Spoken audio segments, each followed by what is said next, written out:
Assalamu alaikum ji, hope you are doing good. This is Advocate Usman Abid and you are watching the law session.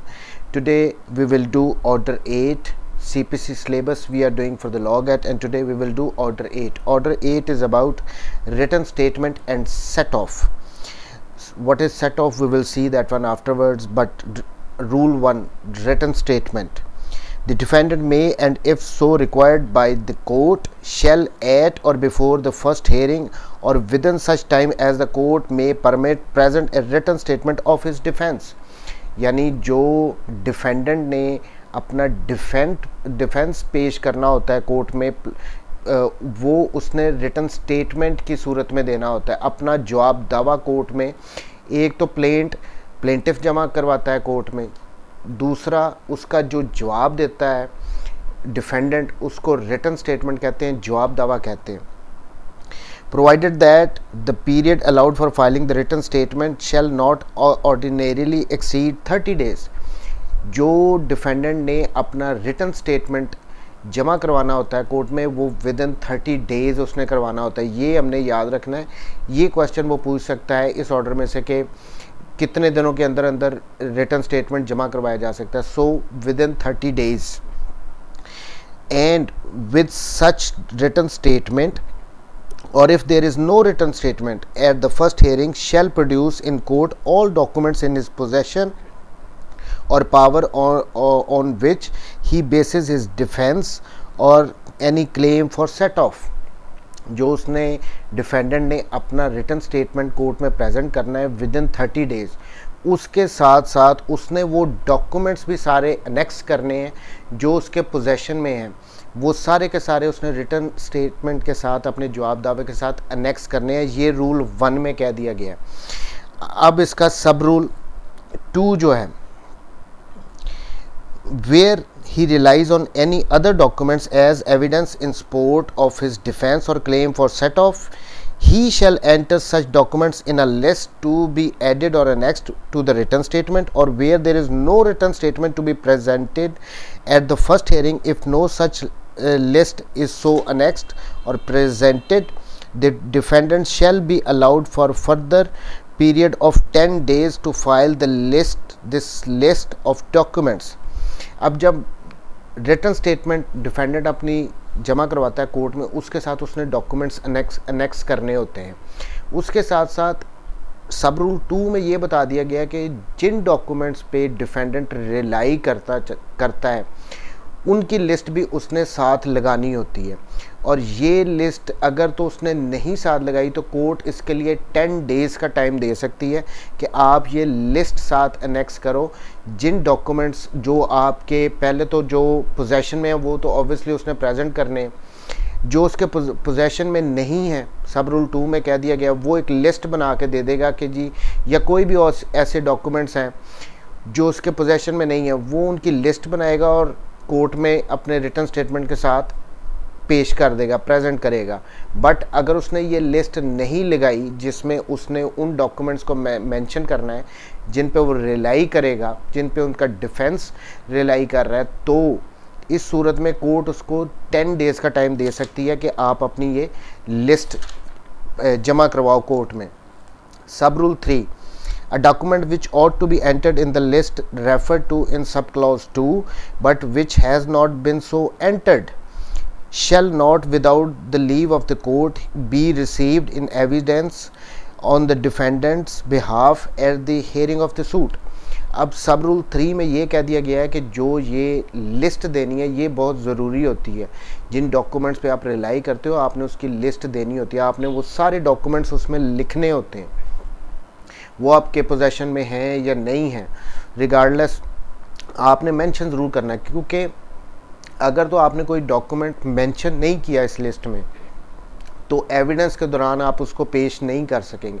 आपको पहले इन documents की list में इस document को लगाना पड़ेगा। अगर आप भूल गए हैं या किसी भी वजह से रह गई है तो आपको कोर्ट से उसकी परमिशन लेनी पड़ेगी कि मैं इस डॉक्यूमेंट को ऐड करवाना चाहता हूँ। सब rule 4, nothing in this rule shall apply to documents produced for cross-examination of plaintiff's witnesses or headed to a witness merely to refresh his memory। दो बातें आ गई। सब रूल 4 में उसने कहा कि ये जो पीछे का है कि आपने लिस्ट में लाजमी डालना है, इसमें वो डॉक्यूमेंट्स डालने की ज़रूरत नहीं है जो आपने प्लेंटिफ के विटनेस पे क्रॉस एग्जामिनेशन के लिए यूज़ करना है, या आप किसी भी विटनेस की मेमोरी को रिफ़्रेश करने के लिए उसको देना है। तो इन दो सूरतों में आपको वो लिस्ट में डॉक्यूमेंट डालने की ज़रूरत नहीं है। अदरवाइज़ जो भी डॉक्यूमेंट जिस पे भी आपने रिलाई करना है, you will have to put that one in the list. Otherwise वो आप बाद में उसको कोर्ट में प्रोड्यूस नहीं कर सकेंगे, आप वो आपके लिए यूज़फुल नहीं होगा, आपको परमिशन लेनी पड़ेगी। सो रूल 1 में ऑर्डर 8 के ये बताया गया विद इन 30 डेज़ आपने रिटर्न स्टेटमेंट जमा करना है और डॉक्यूमेंट्स की लिस्ट लगानी है। अगर आपने वो लिस्ट नहीं लगाई होगी तो आपको कोर्ट 10 डेज़ का मज़ीद टाइम भी देगी, और अगर आपने लिस्ट में कोई डॉक्यूमेंट मेंशन नहीं किया तो आप उसको एविडेंस के टाइम पे यूज़ नहीं कर सकेंगे। ये रूल 1 था। इसमें इम्पोर्टेंट यही था कि विद इन 30 डेज़ हमने रिटर्न स्टेटमेंट जमा करवाना होता है डिफेंडेंट ने। सब now rule 2, new facts must be specially pleaded. The defendant must raise by his pleadings all matters which show the suit not to be maintainable or that the transaction is either void or voidable in the point of law, and all such grounds of defense as if not raised would be likely to take the opposite party by surprise or would raise issues of fact not arising out of the plaint, as for instance fraud, limitation, release, payment, performance or facts showing illegality। अब rule 2 में ये कह दिया गया है, देखें जो plaint होता है उसमें प्लेंटिफ अपने सारे फैक्ट्स बताता है, उसके बाद उसका जवाब देना होता है डिफेंडेंट ने थ्रू अ रिटन स्टेटमेंट। अब ये रूल 2 कह रहा है कि रिटन स्टेटमेंट में सारे भी जो नए फैक्ट्स आप ला रहे हो वो आपने मेंशन करने हैं, ये नहीं हो सकता कि आप उनको छोड़ दो। अब इसमें न्यू फैक्ट्स कौन से हो सकते हैं? मसलन जो कुछ भी प्लेंटिफ ने कहा है उसने कुछ कंसील किया है, या उसका जो सूट है वो मेंटेनेबल नहीं है, कोई फ्रॉड की प्ली है आप लेना चाहते हैं, कोई मिसरिप्रेजेंटेशन की लेना चाहते हैं, तो ये सारे न्यू फैक्ट्स होंगे जो कि प्लेंट में नहीं होंगे, ये आपके डिफेंडेंट की तरफ से फैक्ट्स लाए जा रहे हैं जो कि न्यू फैक्ट्स हैं। अब यहाँ पे इस रूल 2 में ये कह दिया गया कि आपने ये सारे नए फैक्ट्स जो हैं ये मेंशन करने हैं अपने रिटर्न स्टेटमेंट में। ये नहीं हो सकता कि आप कुछ फैक्ट छोड़ दें और फिर बाद में आपने रिटर्न स्टेटमेंट में हर चीज़ को, हर फैक्ट को, हर न्यू फैक्ट को स्पेशली मेंशन करना है। ये रूल 2 में बताया गया। Rule 3, denial to be specific. It shall not be sufficient for a defendant in his written statement to deny generally the grounds alleged by the plaintiff, but the defendant must deal specifically with each allegation of the fact which he does not admit the truth except damages।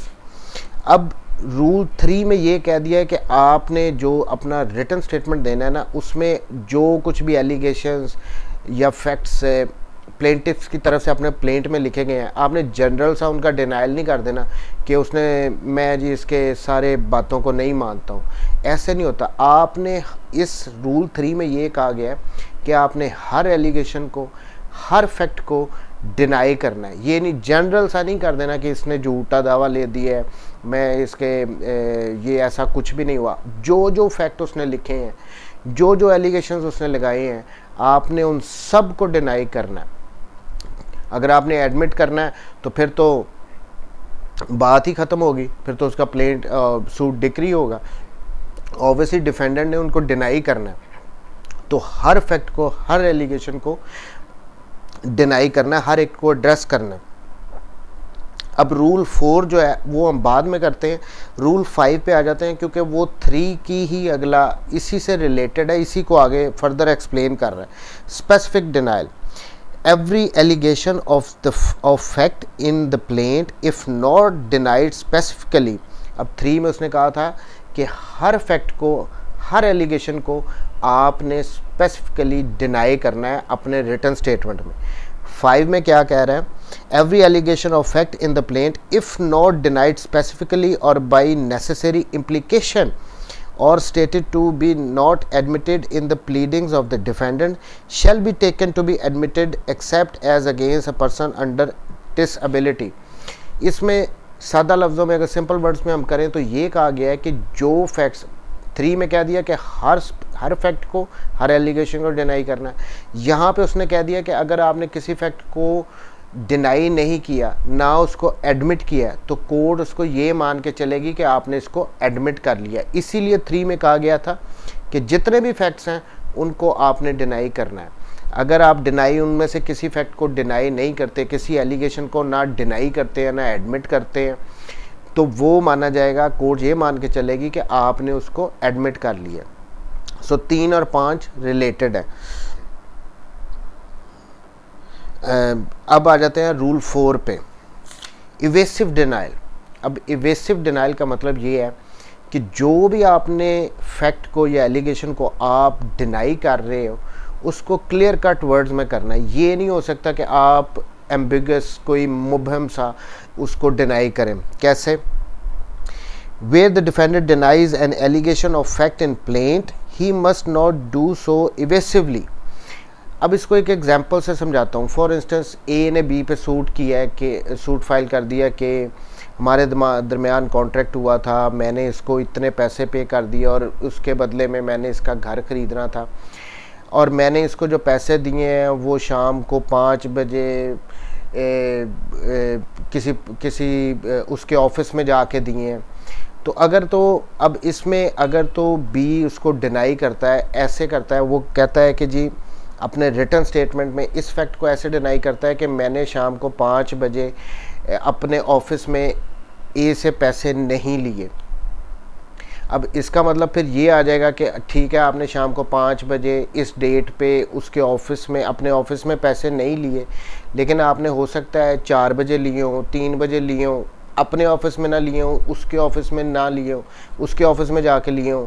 सो ये एक एवेसिव सा denial है, एक मुबहम सी बात आप कर रहे हैं। इसको आपने क्लियर कट लिखना है कि मैंने कभी भी ना पहले इस डेट से, ना बाद में, ना इसके ऑफिस में, ना मेरे ऑफिस में कभी भी इससे पैसे नहीं लिए। तो ये बात क्लियर हो जाएगी। आप क्लियर कट कह रहे हैं कि मैंने कभी भी पैसे नहीं लिए। अगर आप ये सिंपल लिखते हैं कि मैंने इस डेट पे शाम को 5 बजे अपने ऑफिस में पैसे नहीं लिए, तो दूसरा मतलब ये निकलेगा कि ठीक है, आपने इस डेट पे नहीं लिए या इस टाइम पे नहीं लिए या अपने ऑफिस में नहीं लिए, तो आपने किसी और डेट पे लिए होंगे। 5 बजे नहीं तो 4 बजे लिए होंगे, अपने ऑफिस में नहीं तो उसके ऑफिस में लिए होंगे। तो आपने क्लियर कट सारे फैक्ट्स को डिनाई करना है कि ना इससे पहले ना इससे बाद कभी भी मैंने इनसे पैसे नहीं लिए। तो ये होता है एवेसिव डिनाइल, कि मुबहम डिनाइल नहीं आपने करना, क्लियर कट आपने डिनाइल करना किसी भी फैक्ट को। अब आता है रूल 6। अब ये ऑर्डर 8 है, written statement and set off. अब मैं ये सेट ऑफ बता देता हूँ कि ये होता क्या है। ये होता है कि फॉर इंस्टेंस एक ए बी पे सूट फाइल कर देता फॉर रिकवरी ऑफ मनी के मैंने बी से 10 लाख रुपए लेने हैं, इसने मुझसे as a loan 10 lakh rupees लिए थे। अब बी कोर्ट में जाके कहता है जी बिल्कुल मैंने इससे 10 लाख रुपए लिए थे, बट इसने भी मुझे 5 लाख रुपए देने हैं जो इसने मुझसे एज अ लोन लिए थे। तो यहाँ पे क्या आ गया कि 10 लाख प्लेंटिफ कह रहा है इसने मेरे देने हैं, और डिफेंडेंट कह रहा है 10 लाख मैंने तो इसके देने हैं पर इसने भी मेरे 5 लाख देने हैं। तो कोर्ट क्या करती है, उसमें 10 में से, क्योंकि 10 का तो एडमिशन एक किस्म का आ गया डिफेंडेंट की तरफ से, तो 10 में से 5 माइनस 5, 10 की हद तक वो एडमिट कर रहा है, जिसमें से 5 अगर ए ने भी लेने और वो प्रूव हो जाते हैं तो वो उसको दिलवाए जाएंगे। ये होता है सेट ऑफ। सेट ऑफ हमेशा जितना भी क्लेम होता है उसके बराबर या उससे कम का होता है। फॉर इंस्टेंस मैंने कहा 10 लाख रुपए अगर डिफेंडेंट ने सूट फाइल किया फॉर रिकवरी, तो प्लेंटिफ ने किया 10 लाख रुपए लोन की रिकवरी का, तो डिफेंडेंट ने 5 लाख या 10 लाख की हद तक वो कहता है कि जी इसने भी मेरे देने हैं, उससे ज़्यादा का नहीं, बराबर का या उससे कम का। तो वो सेट ऑफ के ज़ुमरे में आ जाता है। ये एक किस्म का क्रॉस सूट होता है कि वो जो क्लेम कर रहा है प्लेंटिफ 10 लाख का, और दूसरी तरफ से डिफेंडेंट अपना क्लेम कर रहा है, तो वो रिटर्न स्टेटमेंट में ये अपनी कह रहा है कि मैंने भी इससे पैसे लेने हैं, तो ये उसका क्लेम है प्लेंटिफ के अगेंस्ट। इसको इस रिटर्न स्टेटमेंट को as cross suit as a plaint ही लिया जाता है, क्योंकि इसमें डिफेंडेंट का क्लेम आ जाता है। अब जो सेट ऑफ होता है, रूल 6 में बता दिया गया इसके 4 इंग्रेडिएंट्स हैं, वो अगर पूरे होते हैं तो सेट ऑफ का क्लेम आप कर सकते हो। Rule 6, particulars of set of to be given in the written statement, where in a suit for recovery of the money the defendant claims to set off against the plaintiff's demand any ascertained sum of money। अब इसमें money जो है वो certain होनी चाहिए। अब plaintiff ने अगर 10 लाख का सूट फाइल किया है और डिफेंडेंट उस पर सेट ऑफ कराना चाहता है, वो अपना भी क्लेम लाता है कि जी 10 लाख तो इसने मैंने इससे लिए हैं, पर इसने भी मुझसे मेरे 5 लाख रुपए देने हैं। सो अमाउंट जो है वह सर्टन होनी चाहिए। ये नहीं हो सकता कि जी 10 डिफेंडेंट अपने रिटर्न स्टेटमेंट में कहे जी इसने तो मैंने तो इसके 10 लाख देने हैं, बट इसने भी मेरे पैसे देने हैं, पर मुझे नहीं पता कि कितने पैसे मैंने इसके देने हैं।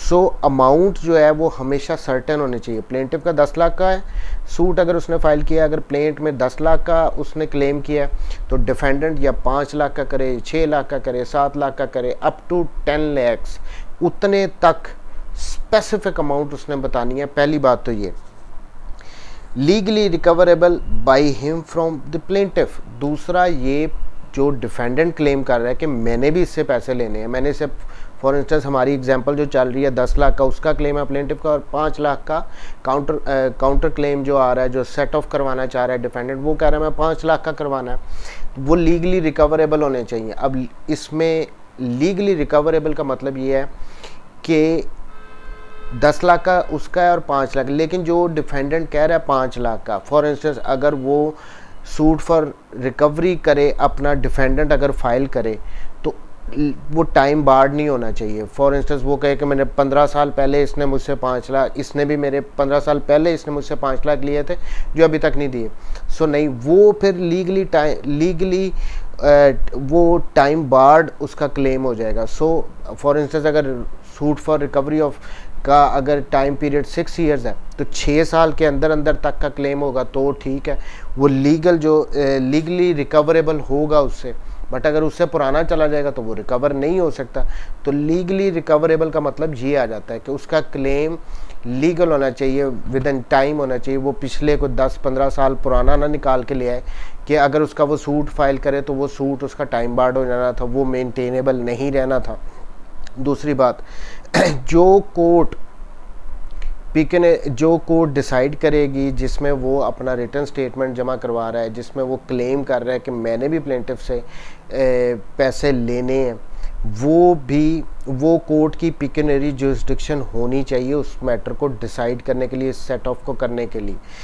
चौथा, इसमें ये बात आ जाती है बोथ पार्टीज़ का सेम कैरेक्टर होना चाहिए। फॉर इंस्टेंस वो कह रहा है कि मेरे से इसने, प्लेंटिफ कह रहा है कि मेरे इसने 10 लाख रुपए देने हैं जो कि एज ए लोन इसने मुझसे लिए थे, और डिफेंडेंट भी कहता है कि मैंने तो 10 लाख देने हैं इसके, लेकिन इसने भी मुझसे 5 लाख रुपए लोन लिया था, वो इसने मुझे, तो दोनों पार्टीज़ का कैरेक्टर सेम होना चाहिए। इसमें 4 ही बातें हैं। सेट ऑफ अब तक तो क्लियर होना चाहिए कि ये डिफेंडेंट का क्लेम होता है जिसमें वो ये कहता है कि मैंने तो इनके देने हैं लेकिन इसने भी मेरे पैसे देने हैं। इसमें सूट होना चाहिए फॉर रिकवरी ऑफ मनी, जो अमाउंट है वो सर्टन होनी चाहिए, लीगली रिकवरेबल होनी चाहिए फ्रॉम द प्लेंटिफ, और बोथ पार्टीज सेम कैरेक्टर में होनी चाहिए, तो सेट ऑफ चल सकता है। ये क्रॉस सूट एक किस्म का होता है, इसे एज अ प्लेंट ही लिया जाता है। तो ये था रूल 6 सेट ऑफ से रिलेटेड। रूल 7 अब देखते हैं। डिफेंस और set off founded on separate grounds where defendant relies upon several distinct grounds of defense or set off founded up to separate or distinct facts, they shall be stated as far as may be separately and distinctly। अब इसमें सादा लफ्ज़ों में अगर 7 में ये कहा गया कि जो भी उसने ग्राउंड्स लेने हैं रिलेटेड टू रिटर्न स्टेटमेंट, या जो भी उसने डिफेंस लिया है या जो सेट ऑफ का वो क्लेम कर रहा है, वो अगर डिफरेंट डिस्टिंक्ट ग्राउंड्स पे है तो उसने वो सारी मेंशन करनी है, उनको सेपरेटली उसने मेंशन करना है अपने रिटर्न स्टेटमेंट में। 8. New ground of defense. Any ground of defense which has arisen after the institution of the suit or the presentation of the written statement claiming a set off may be raised by the defendant or plaintiff as the case may be in his written statement. अब इसमें rule 8 में ये कह दिया गया है कि अगर तो कुछ न्यू ग्राउंड्स ऑफ डिफेंस है, फॉर इंस्टेंस प्लेंटिफ ने जो प्लेंट फाइल किया उसके बाद रिटर्न स्टेटमेंट आया, उसमें अगर डिफेंडेंट ने सेट ऑफ क्लेम कर दिया है, कोई काउंटर क्लेम उसने भी कह दिया कि इतने इसने भी मेरे इतने पैसे देने हैं, तो अगर तो प्लेंटिफ उसका जवाब देना चाहता है तो वो उसका जवाब दे सकता है। इसी तरह डिफेंडेंट भी अगर चाहे कोई न्यू ग्राउंड्स ऑफ डिफेंस आती हैं तो वो अपने रिटर्न स्टेटमेंट में उनको डाल सकता है। रूल 8 में क्या है कि न्यू ग्राउंड्स ऑफ डिफेंस आएंगी तो आप अपने रिटर्न स्टेटमेंट में उसको कर सकते हैं। Rule 9 subsequent pleading. No pleading subsequent to the return statement of a defendant. अब इसमें प्लीडिंग का मतलब हमने हमेशा याद रखना है, रूल ऑर्डर 6 में बता दिया गया था प्लेंट और रिटर्न स्टेटमेंट। यहाँ पे ये कह रहा है नो प्लीडिंग, यानी ना तो कोई प्लेंट ना कोई return statement subsequent to the return statement of a defendant. जब डिफेंडेंट ने अपना रिटर्न स्टेटमेंट दे दिया तो उसके बाद किसी ने अपना सब्सिक्वेंट जो वो प्लीडिंग नहीं देनी, ना प्लेंटिफ ने ना डिफेंडेंट ने।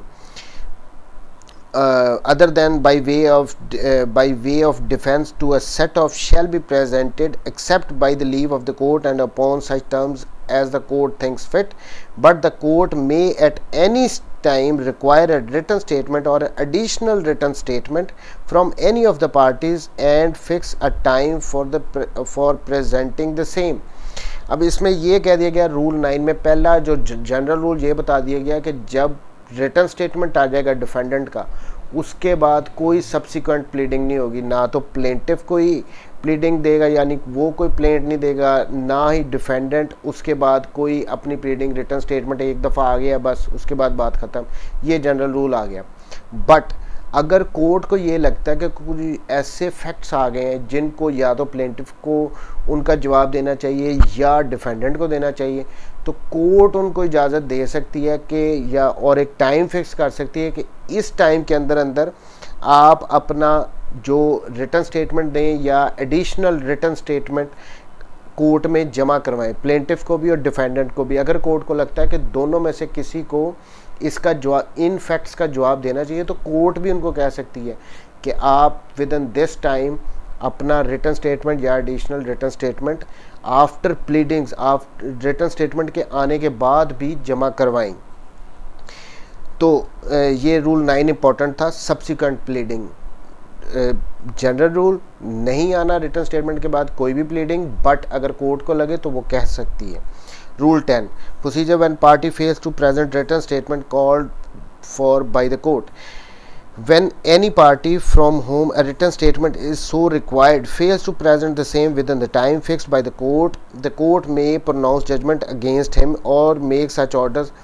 यानी रूल 9 में अगर तो कोर्ट ने प्लेंटिफ को कहा है कि आप इन फैक्ट से रिलेटेड अपना रिटर्न स्टेटमेंट दें या डिफेंडेंट को कहा है कि आप कोई अपना एडिशनल रिटर्न स्टेटमेंट दें इस टाइम के अंदर, लेकिन वो नहीं जमा करवाते, तो कोर्ट के पास ये पावर होगी अंडर रूल 10 कि वो उसी वक्त जजमेंट प्रोनाउंस कर दे कि आपने अपना रिटर्न स्टेटमेंट जो रिक्वायर था वो नहीं जमा करवाया, या इस कुछ भी ऑर्डर जो उनको कोर्ट को लगता है सूटेबल है वो कर सकती है। सो रूल 10 में ये उसके कॉन्सिक्वेंसेस बताए गए हैं रूल 9 के। Next rule 11। अब जैसे ऑर्डर 7 में ये बताया गया था कि प्लेंटिफ ने अपने प्लेंट के साथ अपना एड्रेस लाजमी बताना है जिसको फ़र्द पता कहते हैं ताकि उसको बुलाया जा सके। जब भी कोर्ट ने उसको समन करना हो तो वो उसका एड्रेस कोर्ट के पास हो, कोर्ट उसको बुला सके। इसी तरह रूल 11 में डिफेंडेंट ने अपने रिटर्न स्टेटमेंट के साथ अपना जो एड्रेस है वो लाजमी मेंशन करना रूल 11 में। रूल 12 में ये बता दिया गया कि अगर डिफेंडेंट वो मेंशन नहीं करता, अपना एड्रेस नहीं बताता या गलत बताता है तो उसका राइट टू डिफेंड जो है वो स्ट्रक ऑफ हो जाता है। रूल 13 में उसी तरह जिस तरह प्लेंटिफ ने अपने लिस्ट ऑफ लीगल एयर्स की लिस्ट देनी होती है कि फॉर इंस्टेंस अगर प्लेंटिफ की डेथ हो जाए तो कोर्ट उसके लीगल रिप्रेजेंटेटिव जो हैं उनको ऐड कर देती थी एज ए प्लेंटिफ। इसी तरह डिफेंडेंट ने भी रूल 13 के मुताबिक अपनी लिस्ट ऑफ लीगल एयर्स साथ देनी होती है। तो ये था order 8 written statement and set off. Thank you very much जी, टेक केयर, अल्लाह।